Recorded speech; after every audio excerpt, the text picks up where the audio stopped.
The date that changed everything wasn't just about an attack on Pearl Harbor. It was the moment America stopped being isolationist and became the arsenal of democracy.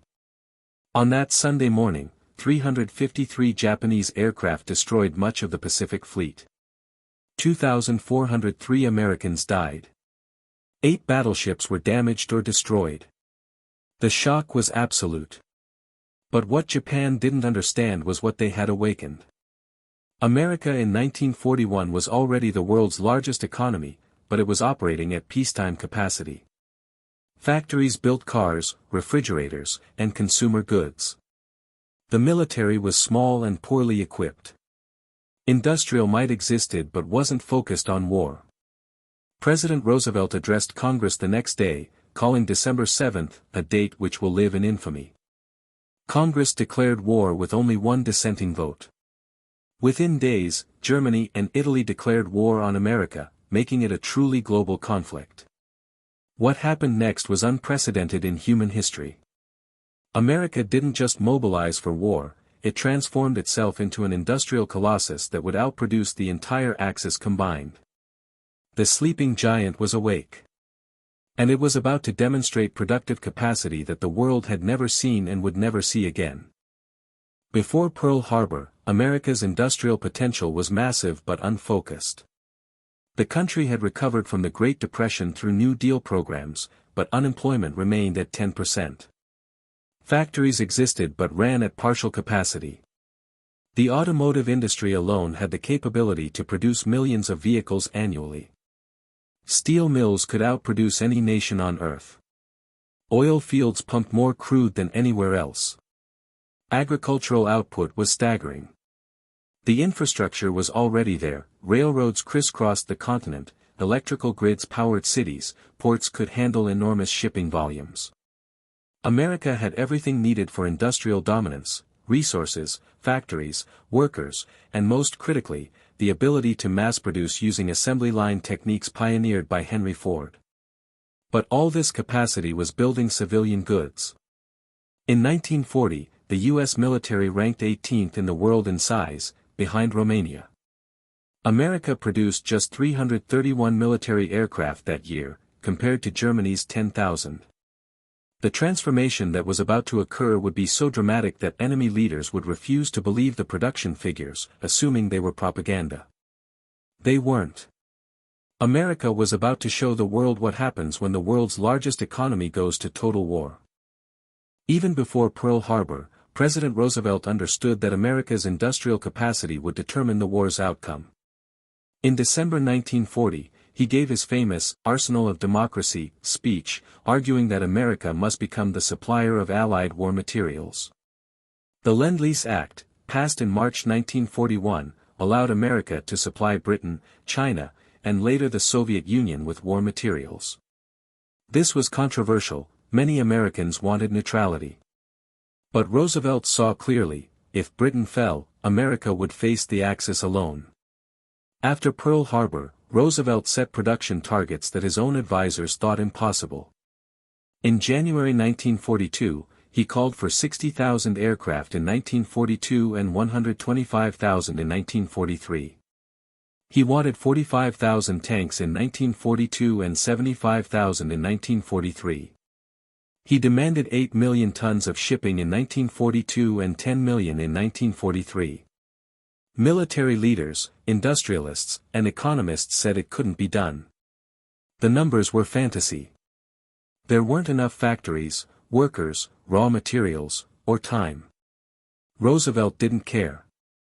The production must be raised far above present levels, he declared. He was right. America would not just meet these targets, it would exceed them. The transformation of American industry from civilian to military production happened with breathtaking speed. The automotive industry's conversion to war production was the most dramatic transformation in industrial history. In February 1942, civilian automobile production stopped completely. Not reduced, stopped. Every major automaker ceased building cars and retooled for weapons. Ford's massive River Rouge plant in Michigan, which had produced Model Ts and V8s, began building B-24 Liberator bombers at the Willow Run facility, a plant so large it had its own climate. The assembly line was a mile long. At peak production, Willow Run completed one bomber every 63 minutes. General Motors converted 95 factories to produce aircraft engines, tanks, trucks, and weapons. Chrysler built tanks and anti-aircraft guns. Studebaker manufactured trucks. Packard produced Rolls-Royce Merlin engines for P-51 Mustangs. The speed was astonishing. Factories that had been building Buicks in January 1942 were producing aircraft engines by June. Workers who assembled car doors were now riveting bomber fuselages. The transition wasn't smooth, there were delays, mistakes, and learning curves. But the scale and speed were unprecedented. By 1944, the American automotive industry was producing more military equipment than all of the Axis powers combined. The same mass production techniques that made cars affordable now made weapons in quantities that enemies couldn't match. German U-boats were sinking Allied merchant ships faster than they could be replaced, until Henry Kaiser revolutionized shipbuilding. Kaiser, a construction magnate with no shipbuilding experience, applied mass production techniques to ship construction with revolutionary results. Traditional shipbuilding took 230 days per vessel. Kaiser cut this to 42 days, then to 30, then astonishingly to under 2 weeks. The record was set by the SS Robert E. Peary, built in 4 days, 15 hours, and 29 minutes from keel laying to launch. This was accomplished through prefabrication and welding instead of riveting. Entire sections of ships were built in different locations, then assembled on the slipway. Workers were trained in specialized tasks and worked in shifts around the clock. Between 1941 and 1945, American shipyards built 2,710 Liberty ships, standardized cargo vessels of 10,000 tons displacement. Plus hundreds of larger Victory ships, tankers, and warships. At peak production, ships were being launched faster than U-boats could sink them. In 1942, U-boats sank 1,664 Allied ships. American shipyards built 746 new ones. In 1943, U-boats sank 812 ships. America built 1,949. The math was brutal. America could replace losses and still expand the merchant fleet. Germany couldn't. The Battle of the Atlantic was being won in American shipyards before it was won at sea. In 1939, America produced 5,856 military aircraft. In 1944, America produced 96,318 aircraft. That's one plane every 5 minutes, 24 hours a day, for an entire year. The numbers almost don't seem real. Boeing alone produced 12,731 B-17 Flying Fortresses. The B-24 Liberator, 19,256 built, more than any other American military aircraft. The P-51 Mustang, 15,875 produced. The P-47 Thunderbolt, 15,686 built. And these were just 4 models among dozens. Aircraft factories transformed American cities. Wichita, Kansas became known as the Air Capital, with Boeing, Cessna, and Beech all producing military aircraft. Seattle was dominated by Boeing's massive plants. Southern California became an aerospace hub with Douglas, Lockheed, and North American Aviation. The factories were enormous. A single plant might employ 40,000 workers on multiple shifts. Assembly lines moved aircraft frames through stations where specialized teams installed engines, instruments, weapons, and electronics. Quality was maintained despite speed. American aircraft had lower defect rates than German or Japanese equivalents. By 1944, the skies over Germany were filled with American bombers, so many that Luftwaffe pilots called them the Black Swarm. American aircraft production exceeded that of Germany, Japan, Italy, and Britain combined. The enemy simply couldn't keep up. When Germany invaded Poland in 1939 with 2,750 tanks, America had fewer than 400 tanks total, most obsolete. By war's end, America had produced 88,410 tanks and 18,620 self-propelled guns. The M4 Sherman became the workhorse of Allied armored forces. Between 1942 and 1945, 49,234 Shermans rolled off American assembly lines. That's 33 tanks per day, every day, for 3 years. The Sherman wasn't the best tank of the war. German Tigers and Panthers were superior in firepower and armor. But the Sherman could be mass-produced reliably and maintained in field conditions. More importantly, America could build 5 Shermans in the time Germany built 1 Tiger. Tank production required complete industrial ecosystems. Steel mills produced armor plate. Factories manufactured engines, transmissions, treads, guns, electronics. Assembly plants put it all together. The automotive industry's experience with mass production was crucial. Tank assembly lines worked like car assembly lines, just with heavier components. Detroit became the heart of American tank production. Chrysler's tank arsenal in Warren, Michigan was the largest tank plant in the world. At peak production, it completed 25 tanks per day. The facility employed 25,000 workers across 3 shifts and operated 24/7. By 1944, American tank production was so vast that Shermans were being stored in depots because they were being built faster than they could be shipped overseas. American industry's expansion required a massive increase in the workforce, but most able-bodied men were joining the military. The solution was revolutionary: women entered heavy industry in unprecedented numbers. Before the war, women made up 25% of the workforce, mostly in traditional, female, jobs, teaching, nursing, clerical work. By 1945, women were 36% of the workforce, and they were building bombers, tanks, and battleships. 6 million women entered the workforce during the war. They became welders, electricians, machinists, crane operators, and engineers. Rosie the Riveter became the iconic symbol, a woman in overalls with a rivet gun, flexing her arm under the slogan, "We can do it." The reality matched the symbol. Women proved they could do jobs previously considered men's work. They operated heavy machinery, read complex blueprints, and performed precision manufacturing. Productivity studies showed women workers were as efficient as men in most industrial tasks. The impact was transformative. Women's average weekly earnings increased 50% during the war years. They gained economic independence and demonstrated capabilities that would fuel post-war feminist movements. Not all was progressive. Women were paid less than men for identical work, faced discrimination, and were expected to return to domestic roles after the war. But the precedent was set: American women could build the machines that won wars. America's industrial dominance wasn't just about factories, it was about resources. The United States was blessed with abundant raw materials that other nations lacked. Steel production: America produced 80 million tons of steel in 1944, more than Germany, Japan, and Italy combined. The country had massive iron ore deposits in Minnesota's Mesabi Range and coal throughout Appalachia. Oil: America produced 60% of the world's oil. Texas, California, and Oklahoma fields pumped crude that fueled every plane, tank, and ship. The Axis powers fought the entire war under fuel shortages while American forces had fuel to burn, literally. Aluminum: essential for aircraft production, aluminum requires massive amounts of electricity to refine.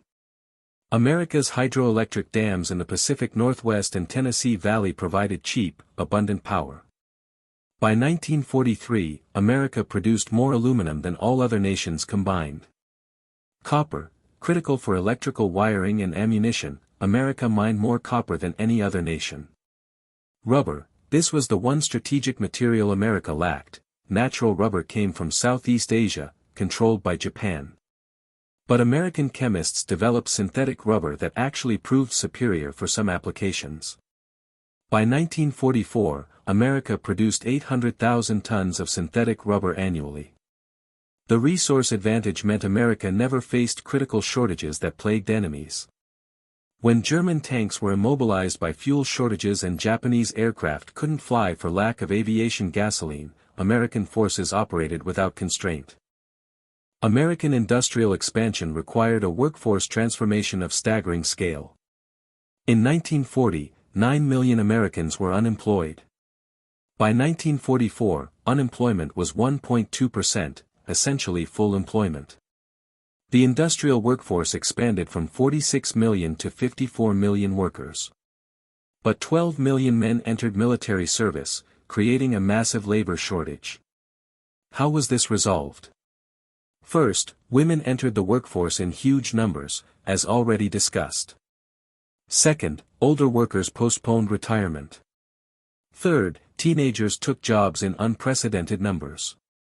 Fourth, African Americans migrated from rural South to industrial North in the Second Great Migration, seeking factory jobs that offered far better wages than sharecropping. Fifth, training programs created skilled workers rapidly. Before the war, becoming a machinist or welder required years of apprenticeship. War training programs created qualified workers in weeks or months. Sixth, work hours increased dramatically. Factories operated 3 shifts, 7 days a week. Workers regularly put in 60 to 70-hour weeks. Seventh, immigration restrictions were loosened to bring in workers from Mexico through the Bracero program. The mobilization was supported by massive federal programs. The War Manpower Commission coordinated labor allocation. The War Production Board directed industrial output. The Office of Price Administration prevented inflation through price controls and rationing. Strikes were largely prohibited through no-strike pledges from unions. Wages were frozen but overtime pay compensated. The workforce transformation was as dramatic as the industrial transformation it powered. American production wasn't just for American forces. Through Lend-Lease, America supplied 30 allied nations with $50 billion in war materials, equivalent to $690 billion today. The program worked simply: America produced weapons and supplies, then lent them to allies with payment deferred until after the war. In practice, most were never paid for. The Soviet Union received $11 billion in aid, 400,000 trucks and jeeps, 12,000 armored vehicles, 11,000 aircraft, 1.75 million tons of food, entire factories, and 15 million pairs of boots. Stalin acknowledged, "The United States gave us the material without which we could not have formed our reserves or continued the war." Britain received $31 billion in aid, aircraft, ships, vehicles, food, oil, and munitions. China received $1.6 billion. Free French forces received $3 billion. Smaller amounts went to other allies. The sheer logistics were staggering. Convoys carried supplies across the Atlantic despite U-boat threats. Ships traveled around Africa to reach the Persian Gulf, then materials went overland to the Soviet Union. Aircraft flew across the Atlantic or were shipped disassembled. American Liberty ships and tankers kept allies supplied with everything from tanks to food to fuel. Without Lend-Lease, Britain might have starved and the Soviet Union might have collapsed. American industrial capacity didn't just arm American forces, it sustained the entire Allied war effort. This was the arsenal of democracy in action. American industrial might wasn't just about quantity, it was about innovation at scale. The war accelerated technological development, and America's industrial capacity could rapidly transform laboratory concepts into mass production. Radar: American factories mass-produced radar sets that gave Allied ships and aircraft decisive advantages. By 1945, thousands of radar units were in use across all services. Proximity fuses: these revolutionary artillery shells contained miniature radar that detonated the shell near its target without requiring a direct hit. They were incredibly complex, yet American factories produced 22 million of them. Penicillin: mass production of this antibiotic saved countless lives. American pharmaceutical companies perfected fermentation processes that increased production from laboratory quantities to billions of doses. Synthetic rubber: When Japan cut off natural rubber supplies, American chemists and engineers developed synthetic alternatives and built factories that produced 800,000 tons annually by 1944. Better engines. American aircraft engines became progressively more powerful and reliable throughout the war, with improvements rapidly incorporated into production lines. Improved ammunition, armor-piercing rounds, incendiary ammunition, and other specialized munitions were continuously improved and mass-produced. The key was America's ability to move from innovation to mass production quickly. A new design could be tested, refined, and in production within months. German engineers often produced superior individual designs, but German industry couldn't mass-produce them. America's advantage was taking good enough designs and producing them in overwhelming quantities. The final production numbers from American industry during World War II remain almost incomprehensible. Total military production, 297,000 aircraft of all types. 86,000 tanks. 120,000 other armored vehicles and self-propelled guns. 193,000 artillery pieces. 2.4 million trucks. 2.6 million machine guns. 41 billion rounds of ammunition. 12 million rifles and carbines. 4,900 merchant ships. 1,200 warships including 27 aircraft carriers, 8 battleships, 807 cruisers and destroyers. This was accomplished while maintaining civilian production that, though restricted, still provided Americans with a higher standard of living than any other nation at war. Food production increased to feed both Americans and Allies. The automotive industry, though not building civilian cars, maintained existing vehicles. Housing construction continued for war workers. The U.S. economy grew 75% between 1940 and 1945. Employment increased. Wages rose. This demolished the idea that total war required total sacrifice of civilian welfare. America demonstrated that a massive economy could support both military production and civilian prosperity simultaneously. These production figures weren't propaganda, they were verified by enemy intelligence and post-war analysis. German and Japanese leaders initially refused to believe them, assuming they were exaggerated for psychological warfare. They weren't. America had achieved industrial output that the world had never seen and would never see again. If one city symbolized American industrial might, it was Detroit. Before the war, Detroit was the automotive capital of the world. During the war, it became the arsenal's beating heart. The transformation was total. General Motors converted 95 of its 125 plants to war production. At its peak, GM employed 587,000 workers producing aircraft engines, naval guns, machine guns, trucks, tanks, and more. Ford's River Rouge complex, already the world's largest integrated factory, became a war machine. The Willow Run bomber plant alone covered 3.5 million square feet and employed 42,000 workers. Chrysler's tank arsenal in Warren produced a Sherman tank every 45 minutes at peak production. The Detroit arsenal built M4A3 Shermans and M10 tank destroyers. Packard manufactured Rolls-Royce Merlin engines under license, 12,000 engines for P-51 Mustangs. Hudson built aircraft components and anti-aircraft guns. The scale was staggering. By 1943, Detroit area factories employed over 400,000 workers, up from 135,000 in 1940. The city's population swelled as workers migrated from across the country seeking high-paying war jobs. Housing was built rapidly to accommodate them. The auto industry's conversion was remarkably efficient. Assembly line expertise transferred perfectly to military production. Workers who built cars could build tanks. Engineers who designed civilian vehicles designed military ones. Management who coordinated car production coordinated weapons production. Detroit's contribution to victory was so significant that it was called the Arsenal of Democracy. If Germany had bombed Detroit instead of London, the war might have had a different outcome. One of America's greatest advantages was standardization.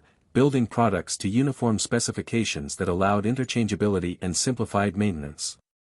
This seems obvious now but was revolutionary then. German weapons were often superior individually but lacked standardization. Each Tiger tank was slightly different, requiring custom parts. Each aircraft model had unique specifications. This made maintenance nightmares and slowed production. American weapons were standardized ruthlessly. Every M4 Sherman used the same engine, transmission, and major components. Parts were interchangeable between vehicles. A damaged tank could be repaired with parts from any other Sherman. The same principle applied across all equipment. Jeeps were standardized, Willis and Ford built them to identical specifications. M1 Garand rifles were interchangeable. Aircraft engines had standardized mounting points. This standardization had multiple advantages. First, it simplified training. Mechanics learned one system and could maintain thousands of vehicles. Second, it simplified logistics. Spare parts worked on any vehicle of that type. Third, it accelerated production. Factories could build to exact specifications without custom work. Fourth, it allowed multiple factories to produce identical items. The M1911 pistol was built by several manufacturers to identical specs. The secret of American industrial might wasn't just capacity, it was the ability to produce standardized, interchangeable products at massive scale. This was Henry Ford's mass production philosophy applied to war materials. The result was an industrial system that could outproduce and outmaintain any opponent. America's industrial mobilization wasn't without cost. War factories were dangerous places, and the rush to maximum production led to accidents, injuries, and deaths. Between 1942 and 1945, approximately 300,000 workers were killed or disabled in industrial accidents, more than the number of U.S. combat deaths in the European theater. The causes were numerous. Workers operated heavy machinery with minimal training. Safety protocols were often ignored in the rush to meet production quotas. Factories ran 24/7, and exhausted workers made fatal errors. Chemical exposure from paints, solvents, and manufacturing processes caused long-term health problems. Explosions at munitions plants killed workers in catastrophic numbers. The Port Chicago disaster in 1944 killed 320 workers. The work was physically punishing. Assembly line jobs required repetitive motions that caused chronic injuries. Welders suffered eye damage and respiratory problems. Workers in foundries endured extreme heat. Noise levels caused permanent hearing loss. Hours were grueling, 60 to 70-hour weeks were common. The compensation didn't match the sacrifice. Industrial wages rose during the war, but workers were building billion-dollar weapons while earning dollars per hour. Strikes were banned through no-strike pledges, so workers had limited ability to demand better conditions. Women and minority workers faced discrimination and harassment while doing the same work as white men for less pay. The industrial workforce that built the arsenal of democracy paid a significant price, in broken bodies, damaged health, and lives cut short by workplace accidents. Their sacrifice was as real as that of combat soldiers, if less celebrated. World War II accelerated social changes that would reshape America. African Americans, subject to Jim Crow segregation in much of the country, saw war industry as an opportunity for economic advancement and challenged discrimination in war plants. Initially, most defense contractors refused to hire black workers, or confined them to janitorial positions. Philip Randolph, head of the Brotherhood of Sleeping Car Porters, threatened a march on Washington to protest discrimination. President Roosevelt issued Executive Order 8802 in June 1941, prohibiting discrimination in defense industries. It was the first federal action on civil rights since Reconstruction. The Fair Employment Practices Committee was created to enforce it, though enforcement was weak. Nevertheless, black workers entered war industries in unprecedented numbers. By 1945, nearly 2 million African Americans worked in war industries, up from almost none in 1940.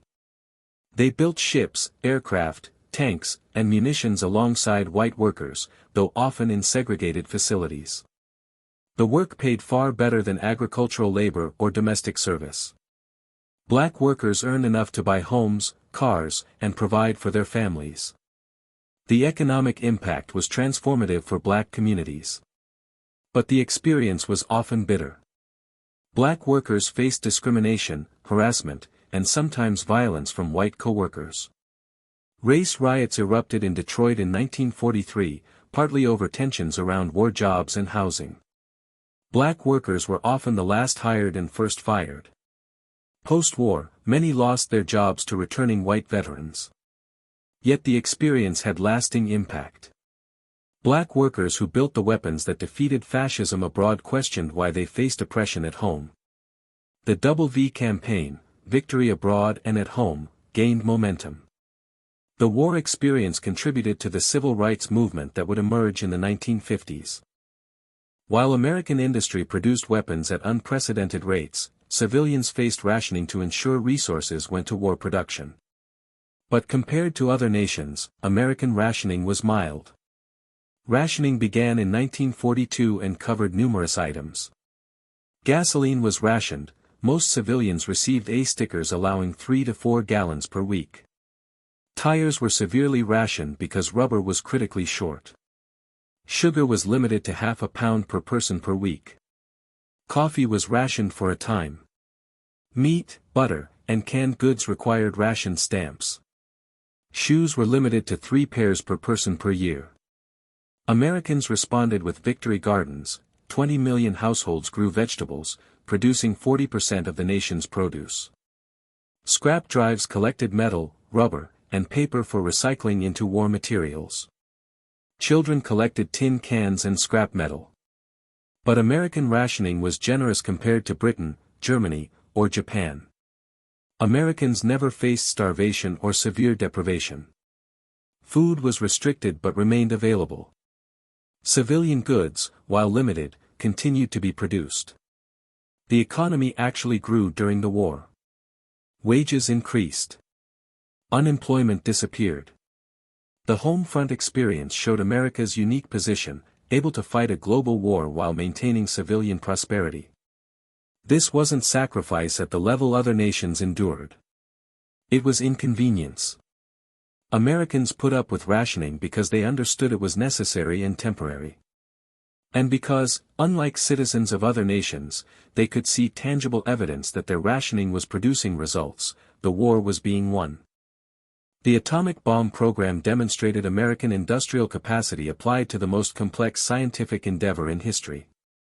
The Manhattan Project cost $2 billion, roughly $30 billion today, and employed 130,000 people at its peak. The scale was industrial, not just scientific.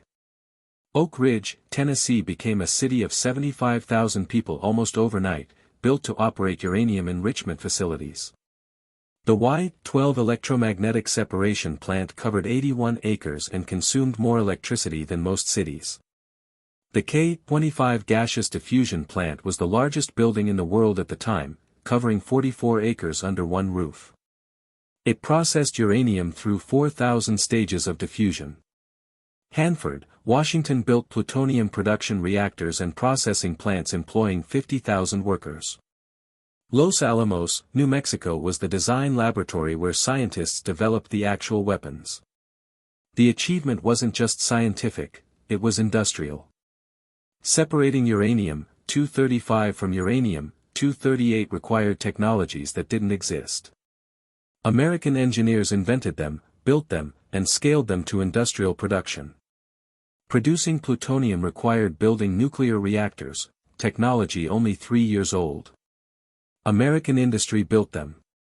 Processing plutonium was chemistry on an unprecedented scale with materials so toxic they had never been handled in quantity. American chemical engineers solved it. The bomb worked because American industrial capacity could turn theoretical physics into working weapons in under 3 years. No other nation could have done this. Germany had the scientists but lacked the industrial capacity. The Soviet Union had the motivation but lacked the resources. Only America could combine cutting-edge science with massive industrial capacity to build atomic weapons during wartime. To understand the scale of American industrial power, consider what was being produced on June 6, 1944, D-Day, while Allied forces invaded Normandy. That single day, American factories produced 357 aircraft, fighters, bombers, transports, 23 tanks and 15 self-propelled guns, 267 trucks and jeeps, 3 Liberty ships, each capable of carrying 10,000 tons of cargo and 500 troops, thousands of tons of ammunition, tens of thousands of rifles, machine guns, and other small arms, millions of rations, thousands of uniforms, boots, helmets, medical supplies to treat tens of thousands of wounded. This wasn't a special effort for D-Day, this was a typical day in American war production. Every day for years, American industry produced equipment at this scale. While the invasion of Normandy grabbed headlines, American factories were simultaneously supplying Soviet forces fighting on the Eastern Front, equipping forces fighting Japan across the Pacific, maintaining Lend-Lease shipments to Britain, China, and other allies, building the infrastructure, ships, ports, bases, to support global operations. The multi-front war that would have been impossible for other nations was sustainable for America because of this industrial capacity. When a B-17 bomber was shot down over Germany, 3 more were being built that day to replace it. When a Sherman tank was destroyed in Normandy, 5 more were completed the same day. This was the arsenal of democracy in full production, an industrial system so vast that losses, no matter how severe, could be replaced while simultaneously expanding total capacity. Critics sometimes claim American weapons were inferior to German counterparts, the Sherman tank versus the Tiger, the M1 Garand versus the Sturmgewehr. But this misses the point. American military philosophy balanced quality and quantity. The M4 Sherman wasn't the best tank on the battlefield, but it was good enough and could be produced in overwhelming numbers. More importantly, it was reliable, easy to maintain, and could be repaired in field conditions. German Tigers were superior individually but required extensive maintenance, broke down frequently, and couldn't be produced in quantity. The Sherman's real advantage was that 5 Shermans could be built for every Tiger, and all 5 would actually be operational. American aircraft followed the same philosophy. The P-51 Mustang wasn't the fastest or most heavily armed fighter, but it had exceptional range, was reliable, and could be mass-produced. The B-17 Flying Fortress was tough and dependable rather than cutting-edge. The M1 Garand rifle was simpler than the German STG-44, but American doctrine emphasized marksmanship and the Garand was perfect for that. Plus, 8 million Garands were produced versus 400,000 STG-44s. This balance of quality and quantity was deliberate. American engineers designed for mass production and field reliability. They avoided over-engineering. They used standardized components. They tested extensively to find failures before production. The result was weapons that were good enough to win while being producible in quantities that overwhelmed enemies. It wasn't that Americans couldn't build high-performance weapons, the Manhattan Project proved they could build anything. It was that American strategy prioritized winning through material superiority. And it worked. American industrial might wasn't just about production, it was about logistics. Moving millions of tons of equipment across oceans to forces fighting globally required a logistics system unprecedented in history. The numbers were staggering. 268 million tons of supplies shipped overseas during the war. This required organizing convoys, protecting them from submarines, and coordinating arrivals with military operations. Ships had to be built, loaded, routed, protected, unloaded, and sent back for more. American logistics created supply lines that stretched across the Atlantic and Pacific. Supplies moved by rail to ports, by ship to overseas bases, then by rail and truck to forward areas. The complexity was immense. Getting a tank from a Detroit factory to a tank crew in France involved transport by rail from factory to port. Loading onto a ship. Convoy across the Atlantic. Unloading at a British or French port. Transport to a supply depot. Transport to a forward area. Delivery to a combat unit. Every step required coordination, documentation, and planning. Multiply this by thousands of tanks, tens of thousands of vehicles, millions of tons of supplies, and the logistical challenge becomes clear. American logistics officers created systems that tracked individual items from factory to front line. They developed loading plans that maximized ship capacity while ensuring needed items were accessible when ships unloaded. They created supply dumps that could support entire armies. The logistics system was so effective that American forces rarely faced supply shortages, a stark contrast to German and Japanese forces that frequently couldn't get fuel, ammunition, or food to their troops. American industrial power included the ability to get products where they were needed, when they were needed. When war ended in August 1945, America faced a potential crisis. 12 million service members would return home needing jobs. War production would cease, potentially causing massive unemployment. Economists feared a return to Depression-era conditions. Instead, America engineered the smoothest economic transition in history. The GI Bill provided returning veterans with education benefits, home loans, and business loans. Millions went to college or vocational training, delaying their entry into the labor force while gaining skills. Others used loans to buy homes and start businesses. War factories converted back to civilian production. The Willow Run plant stopped building B-24 bombers and began producing cars. Shipyards built merchant vessels and passenger liners. Tank factories built tractors and construction equipment. The transition happened rapidly. By 1946, civilian production had resumed.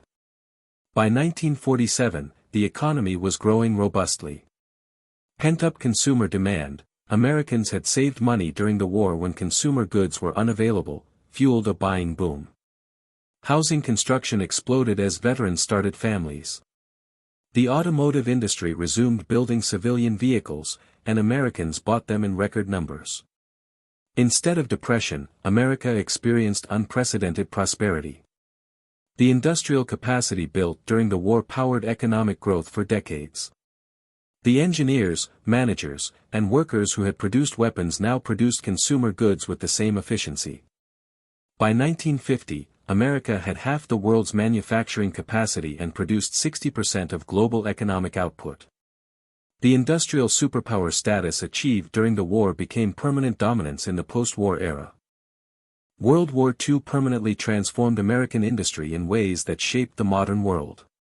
Technological advancement. The war accelerated development of computers, radar, jet engines, antibiotics, and nuclear power. These technologies became the foundation of post-war industry. Management techniques. The coordination of massive industrial production developed management science. Operations research, systems analysis, and quality control became standard business practices. Mass production, techniques perfected during the war, assembly lines, standardization, interchangeable parts, were applied to civilian goods. Post-war America mass-produced everything from cars to houses. Labor force changes. Women and minorities who entered the workforce didn't all leave after the war. The precedent was set for broader workforce participation. Government-industry partnership. The war created a model of government contracts and private industry cooperation that became the military-industrial complex, controversial but economically significant. Regional transformation. The war shifted American industry. California became an aerospace hub. The South industrialized. The Sun Belt grew. Manufacturing spread from the Northeast and Midwest. Research and development. Government funding of research during the war continued post-war. Universities and corporations built research labs that drove innovation for decades.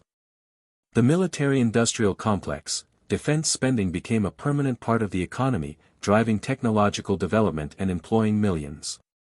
America emerged from World War II as the world's dominant industrial power, a position it would hold for the rest of the 20th century.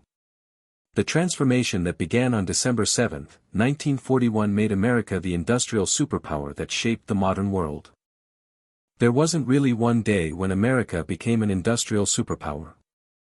It was a process that began with Pearl Harbor and culminated in August 1945 when atomic bombs, themselves products of American industrial might, ended the war.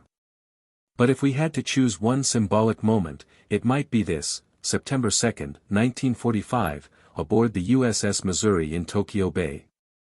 Japan's surrender was signed on the deck of a battleship that represented American industrial power.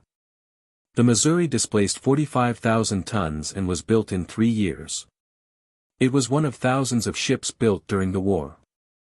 Behind that battleship was the industrial achievement that won the war: 297,000 aircraft, 86,000 tanks, 2.4 million trucks, 41 billion rounds of ammunition, atomic bombs that ended the war, and the industrial capacity to have continued fighting for years if necessary.